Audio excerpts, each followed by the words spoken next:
Imagine 15 years of pain and undiagnosed symptoms, being bedridden and suffering through relapse after relapse until finally reaching the diagnosis of Lyme disease. Our guest today is an influencer who has been through hell and back and ultimately became her own advocate for health.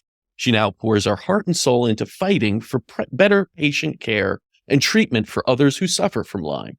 This is the story of a Lyme warrior with Elena Krail. Elena, great to have you on.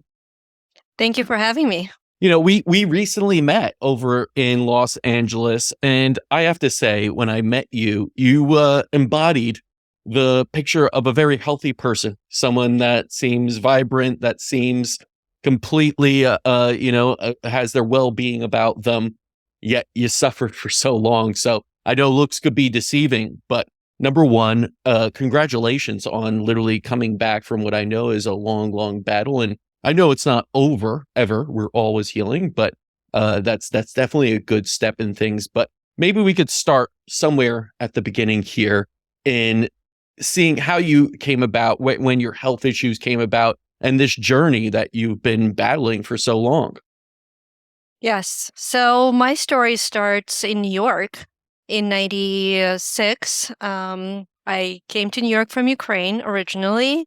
I was almost 16 years old, went to high school, started meeting friends, started going upstate New York for some Ukrainian festivals, camping, having fun with my friends. And that's when my symptoms started to develop around 98, 99. I was always active in my life. I was a gymnast when I was very young. Then I went into dancing, diving, all kinds of sports. And even when I came to United States, I did some volleyball as well. So I slowly started to develop symptoms such as brain fog, some joint pain, some random rashes on my body, and I really didn't know what was happening. So that was the origin of my symptoms. And in the beginning, I didn't know what was happening.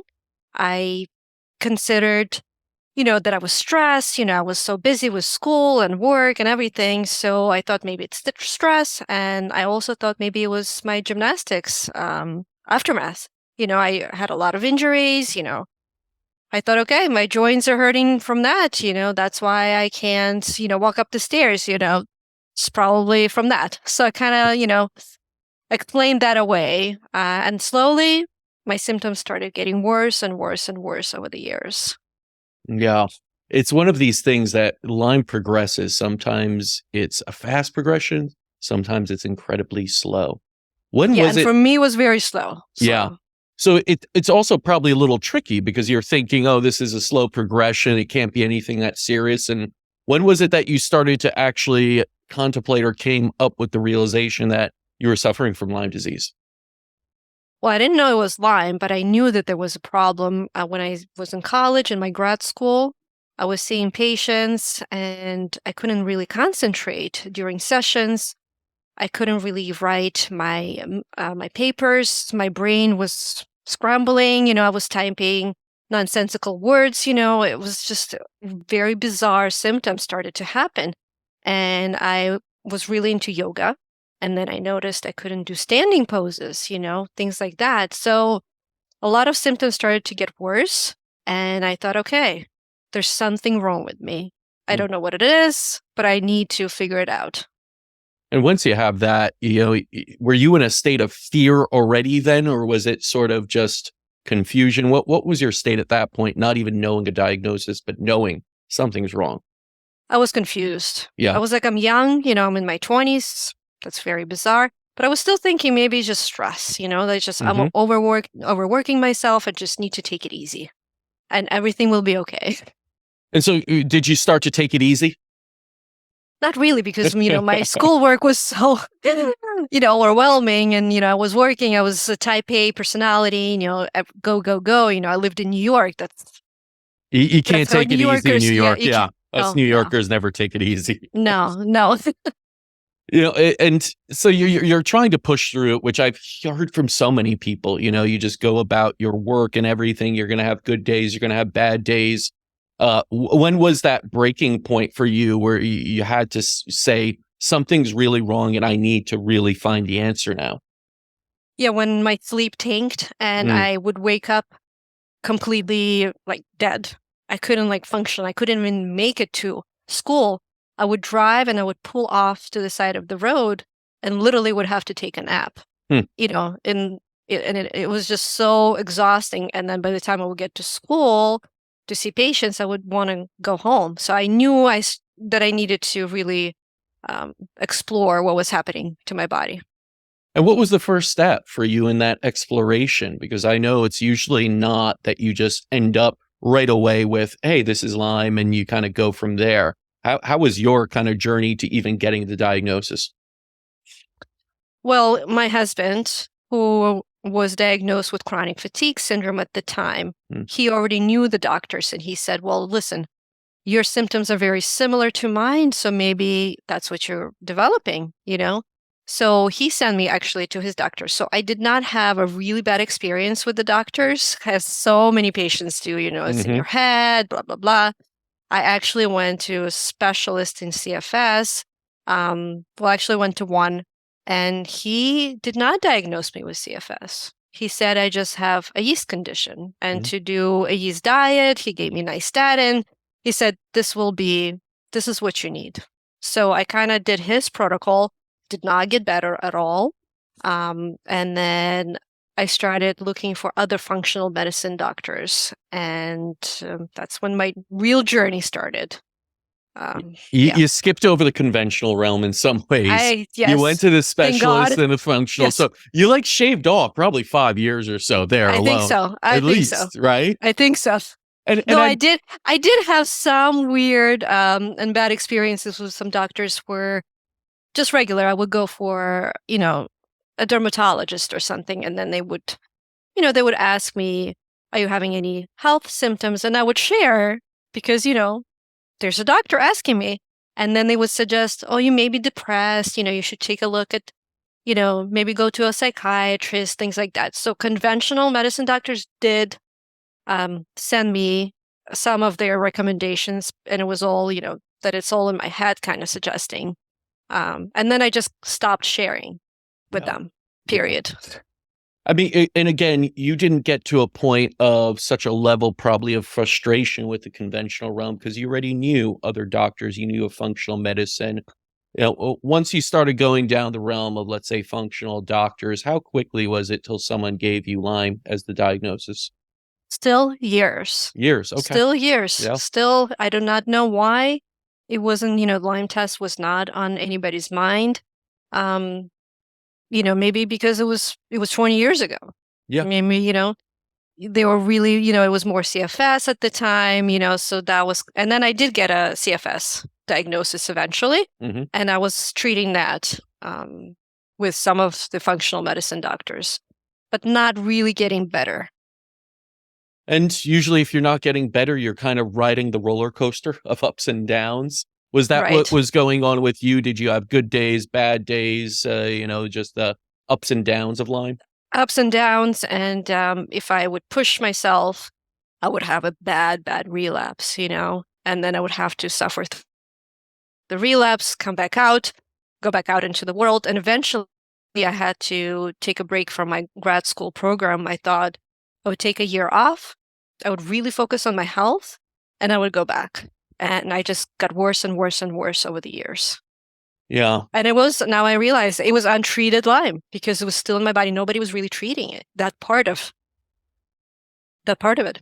And if Lyme goes untreated, it usually brings along friends with it. You have the other Correct. co-infections. Co-infections. Your immune starts to really, break down other areas of the body, of course, neurological, brain fog, all these Right. things, energy Right. systems.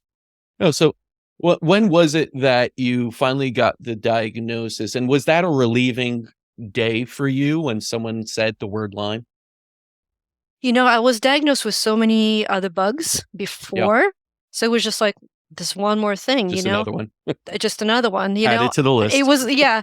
So, you know, I, I look at the body, as, it's not just one thing, you have to find everything, what is happening. It's not just Lyme, it's co-infections, it's a viral, it's heavy metals.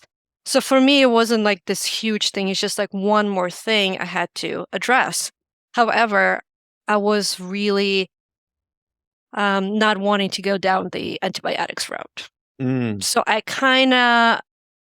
got the diagnosis, and I just, I stepped back and I said, you know what, I don't know how I can treat this, Let me continue on the same path, try to figure it out. Maybe it'll get better, but I really did not want to do antibiotics. And could you share why? I mean, we've talked about this a little bit, but I think the audience is curious as to why someone wouldn't want to go down the antibiotic route, which is the main route you'd probably be told to go down if you're diagnosed with Lyme. I've heard horror stories how, people's bodies just get destroyed by all the antibiotics. IV antibiotics, of course, is better because it bypasses the gut, but still, it's still affecting everything. It's a nuke bomb in the body. That's what it is. Yeah. And I know a lot of people, choose that route, and that's okay. We all choose our own path of healing. And my choice was, I did not want to do it at the time. I actually never did it. I actually have never done it. That's impressive, because I'm sure you were told you had to do it, right? Yes. And I saw a Lyme doctor in upstate New York, Dr. Horowitz, and he did have this huge program for me, and it included multiple antibiotics, very, very strong stuff. And again, I made a choice. Even though I was really sick, I made a choice not to do it. And I don't know what would have happened if I did. I don't know. Yeah, you can't play the game of what if in the healing, right? Because everyone does that. What if I caught it years later? What if I did this? Yeah. You could sit there and say that about so much, and especially about disease. I know so many patients say, "Oh, I wish I did this and this," but wishes and all these things don't really help with the healing process ever. You got to deal with where you are and what it is and be realistic with it. So you've got the diagnosis. You're not going down the antibiotic route. What now? So I'm trying to boost my body with, vitamin IVs, Myers cocktail, glutathione, supplement route, trying to treat everything else I can find underneath, heavy metals, parasites, whatnot, and still not getting better and actually getting worse. Things like glutathione IV, don't think it would make me worse. It does. It completely makes me bedridden. I lose my standing capability, and I'm in shock because I'm doing all these natural things and I am also getting worse. And at the time, there was no understanding in my mind that we're all that different, even for the natural routes. You know what I mean? Genetically, and my body just couldn't handle the detox that glutathione probably was causing. Toxins circulating through my body, actually shutting me down. I wasn't doing binders at the time. There was no understanding that I needed to do binders. So I think I was just pushing myself way, way too much with the natural therapies. Well, and that's the thing I feel like people misunderstand, is that just because you don't go down the conventional route doesn't mean that other therapies more on the natural and holistic side don't have side effects. Right. Absolutely do. Right. In many ways, they could even be worse sometimes, right? If you take some strong herbs or something and your body can't handle, or if you go with that really tough detox route and your body's just has so much and is trying to push it out the door, right? And your door is very small to get rid of it. That's just going to recirculate. You're going to have Herx reactions, all these other things that could be 10 times worse. Right. And if you don't have a system in place to deal with that, with the die-off, you will get worse. Yeah. And I know this about you. You're very strong on this idea of becoming your best advocate, your own patient advocate in a way. Was that, it had to have been born from necessity for you, correct? Yes, absolutely. Because I did not see much help out there, even with functional medicine doctors. I saw a few people, and you still had to figure out your own treatment protocol. You would have to take things from, each doctor and kind of put it together and see what would work for you. And that creates a longer process, but it also empowers you to really do the Right. research and truly understand yourself. Right. Right. Is it the process of like trial and error that gave you a better understanding of what worked with your Yes. Lyme? Absolutely. Yeah. Yes. Yes. Because we are all different. And this is why I'm not even gonna ask you about the particulars of what you saw helped you. Just because I mean, you could talk about them if you'd like, but I don't feel it would help the audience listening to hear that, because I know this, and again, something we've discussed a little bit is this idea of someone shares their treatment program that you go run out and try it and think it's going to work for you, which is 99% of the time not the case. Correct. Were you doing that yourself, where you were looking for other people to kind of give you some insight into your own condition, or were you already sort of just totally dialed in on, I'm going to try it my way and just see how this goes? No, I always thought I had to do it my way. Okay. I would try to learn from everybody what worked for them, but I wouldn't try to repeat it because I knew that, I'm different. I'm very sensitive, and I would have to start very slow. And I think my experience with glutathione IV is that what made it click in my brain. I said, oh, wait a second, I really have to figure out exactly what works for my body. And that's why when people ask me, well, what do you do? What helped you? But I'm like, you can't just repeat what I'm doing. You have to find exactly, you have to do trial and error. That's what you have to. Everyone wants the protocol, the answer, the silver bullet. What was the treatment that really helped you? I've realized that really doesn't matter as much as it does matter to be persistently being your best advocate, as you said, and Right. always looking. And did you have a specific, let's say, system of tracking things, or were you journaling kind of how you felt or energy during the day, or putting spreadsheets together, or was it just an intuitive sort of thing?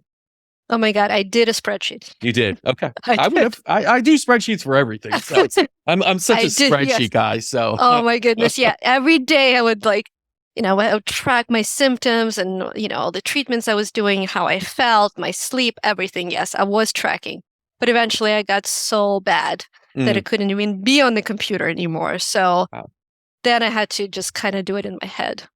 What was the lowest point there for you? Was there like an inflection point or rock bottom? Yes, a few years ago. I would have to say I was getting better for a few years eventually. I was kind of coming back to health. I saw, I had hope in my head. I was like, oh my God, I'm coming back. And one day I overdid it. I went driving to a mall and went shopping, and I carried these heavy bags. I could barely make it back to the car where I was parked. And I drove back to my home. And the next day I was just out. Like it was a truck ran me over. And after that, I was just in a horrific state for about a year. Oh, wow. And I did have a lot of yeast issues at the time. And again, I started taking oregano oil because I did not want to do, ketoconazole or something like that. Sure. And I didn't realize at the time that oregano oil could also wipe out all the bacteria, all good and bad bacteria in your gut. And what happened to me, it creamed me completely until I realized that oregano oil was adding to me not being able to come out of that relapse.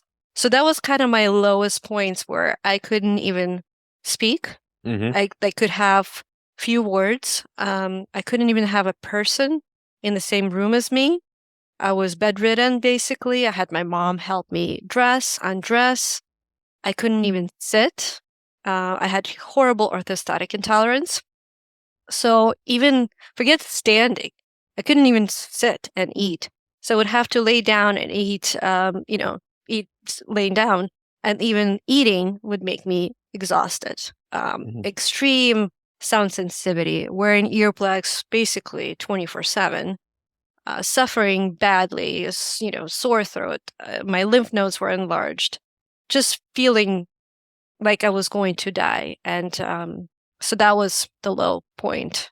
in my life, especially as I was getting better, Mm. and then to lose years of progress and then be stuck in this state. That must have really messed with you, right? You feel like you're on That this really path messed. out. You feel like you see a light at the end of the tunnel, and then it's just gone. Yeah. Ooh, like, And then, did you lose yeah, hope, like, I completely at did. that point? I did. Yeah. That's when I said, you know what? I'm going to die. I Mm. felt like I was going to die. I, was just laying there on my couch, counting every minute of the day to get to bed so I could try to sleep and forget about the suffering. But even sleep, wasn't Mhm. that great.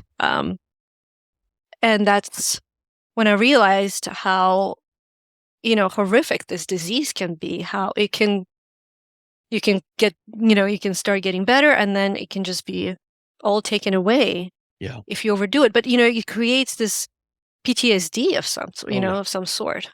Like you Es never want to push. And it is, especially since it kind of is I feel like it messes with people because you do have good days and you have hope, and then it just goes right back down. Like Yeah, you said, it was like getting better, like, I see the light at the end, and then it turns, and it's just a little bit of exertion, a little bit of stress, a little bit of some sort of trauma, and that's it to get yeah, you really back down to almost where you started, if not worse. Now, right. you're at this bottom part. You've been doing good. You hit this rock bottom. You're contemplating, are you gonna make it out of this? What was it that kept you going in a sense? I mean, you're better, you got back up, but what was it at that rock bottom that was able to make you kind of continue on? Actually, my husband, because he Mm. was so sick at the same time, right? With his own, he Mhm. has his own Lyme story. And I knew that if I wasn't there for him, he would pass away. Mm. So that kind of kept me going, that I was like, I have to get better for him and for myself, He doesn't have anybody to take care of him at home, you know what I mean? And that kind of kept me going at that time. And I was like, I need to figure out how to make myself better so I can also help him. Um, yeah. And I was laying there trying to figure out what it was for a while because I was like, how do I even go to doctors? Because I can't even make it there. I Yeah. can't even have a conversation with the doctor because I am so sick. So where do you start at that level? Because I'm sure there are people out there listening saying, I'm basically there. And I've spoken to many that I've been in that state of bedridden and just, completely at a loss of what is my next step here? Like, I can't even go to the doctor. What am I supposed to do? What did you do? I hired a health coach. Mm. I needed help. Hmm. And I'm the kind of person who hate asking for help, right? I want to do everything myself, even when I'm sick, Hmm. you know, and even knowledge, all the everything I've learned over the years, I thought I knew so much, but I was like, you know what? I need more help. I need more insight into this. And I remembered watching Real Housewives of Orange County or something, and Hmm. Yolanda Hmm. Foster was there, and she had Lyme, and Daisy, health coach, was helping her at the time. It just came to my mind. I didn't even know her name or anything, so I Googled who was this person who helped Yolanda.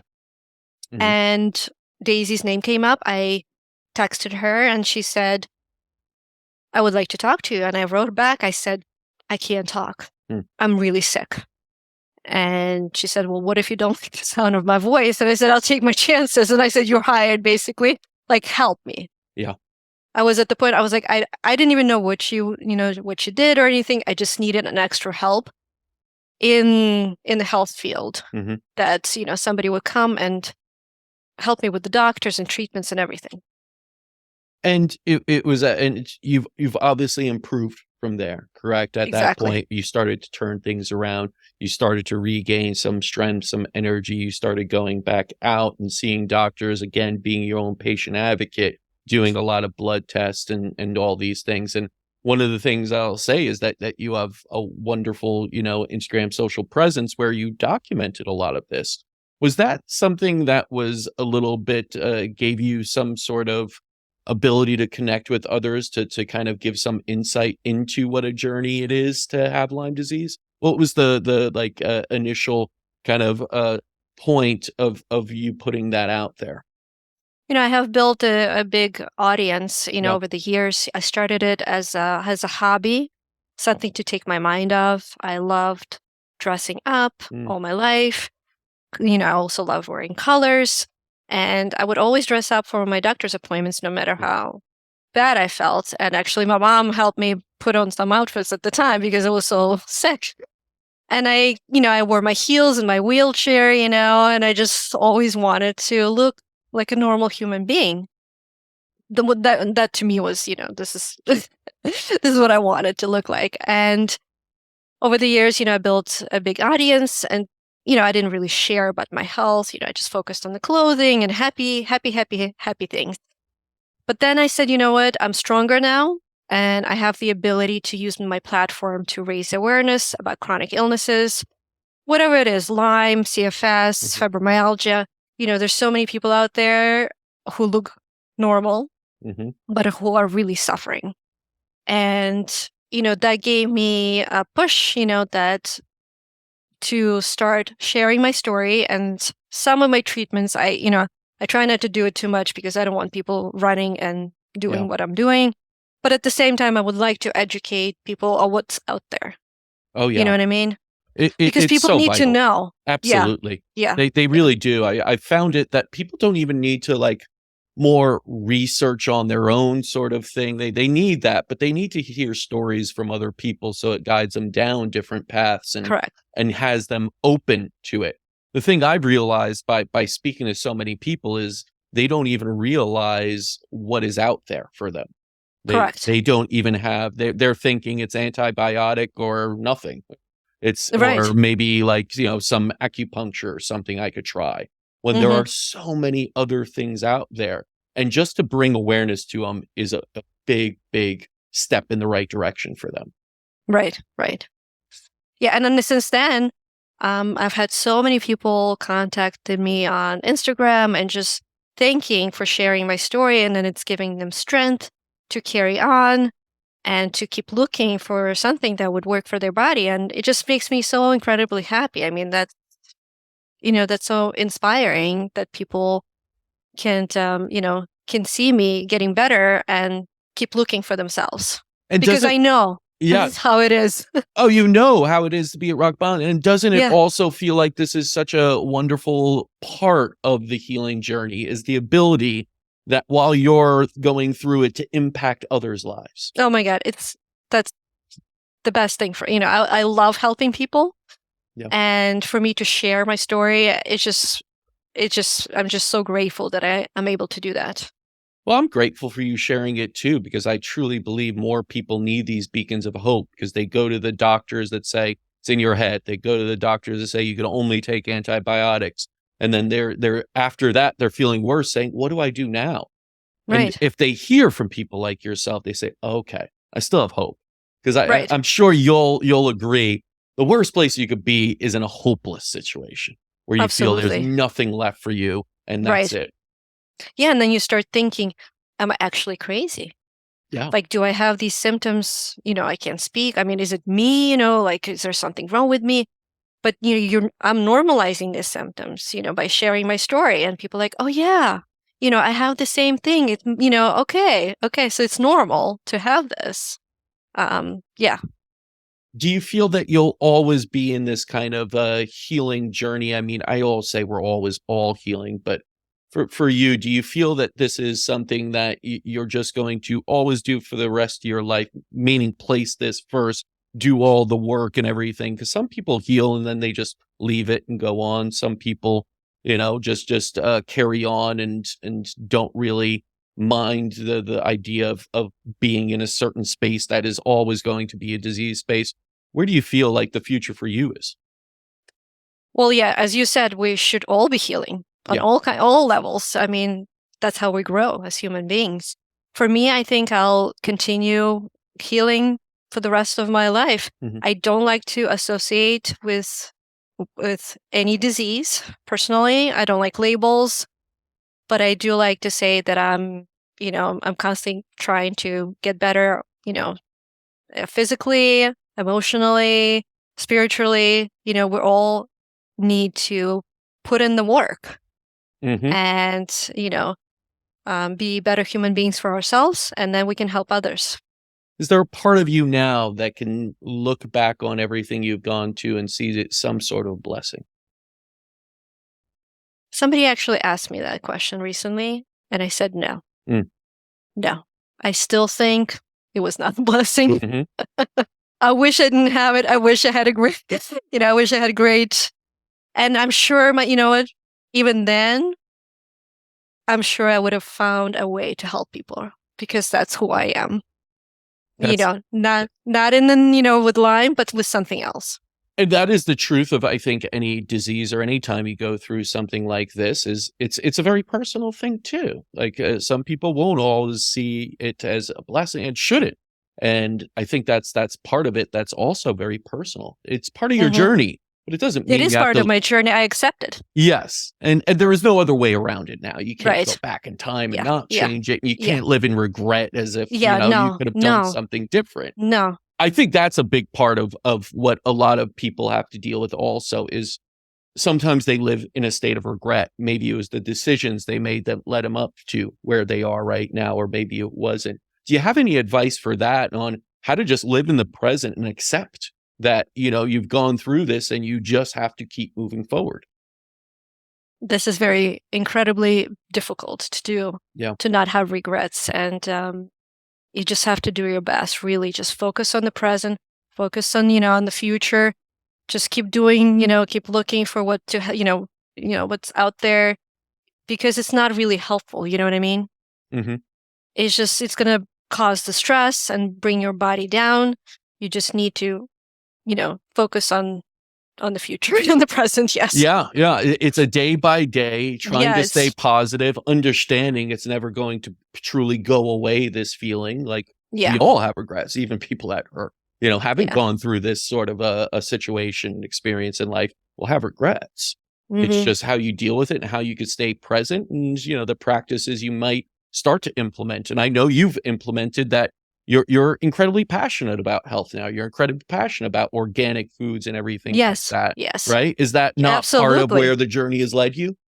Yes. It has changed my lifestyle Mhm. to be incredibly aware of what I'm putting in my body, food wise, supplement wise, the air I breathe, the water I drink, and just realizing how toxic the world is and how, it's getting worse every year, basically, and how we actually have to protect ourselves, unfortunately.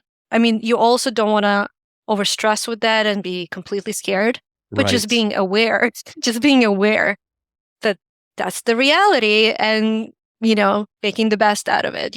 I have air purifiers, I have, water filters, but I don't think about it on a daily basis. I just choose some things, that would help with that. And that's where we should all strive to be aware, but not in a always fearful state. Yeah, People always that's, say, like, I'm sure you've heard this, you're fear mongering if you're saying, hmm oh, the toxins here, the toxins, yeah, hmm chemicals are everywhere. Like, but they yeah, are, they are. but they are. That's the reality. But this isn't fear mongering. It's bringing it to your attention so you could have the power to change something, so that Right. you could put in the air purifiers. You could put more attention into what you're putting into your body and on your skin. So, yeah, I truly believe that, it's not that ignorance is bliss, but knowledge is power. Knowledge And, is always power, always. and And you we know what? should be fearful. Yeah, and I mean, if you know how toxic the world is and you still choose to live, as Only your choice. without, Yeah. it's your choice. Do whatever you want. Like, we have to acknowledge that we know that smoking is bad for us, and Right. people do Yeah. it. And sometimes, Yeah. people do it out of a pure love for smoking, and usually sometimes they don't get sick. So you can't say just because there's toxins around you will get sick. Right. And you have to just acknowledge it and go on with your life and live it to the best of your accord. But the thing Right. I always appreciate about you is, like, figure yourself out. Look, Yeah. be your own best advocate Yes. during Yes. this. Do not Yes. just give all your power to the doctors and the Never. system as a whole. Never. Right? Never. No. Elena, I always find our conversations all stimulating, and Mm. I find, you to be a beacon of hope Thank you. in an array of kind of people that are telling you what to do. You're kind of saying, not this is what you do, but always have the hope within yourself and look Yes, inside. So absolutely. thank you so much for that. Continue to do what you're doing. Where can people learn about you and kind of see more on you? Well, my Instagram, Panther It's a in wonderful style. Instagram. Yes. It's beautifully colorful and vibrant, and you still get a flavor of who you are. Yes, I try. So head over there. Lena, thank you so much for this and for taking the time and again for being that beacon of hope for so many. Thank you so much. I really appreciate it. Appreciate it too. And go check out Lena on Instagram, Panthera Style. And until next time, continue writing your own healing story.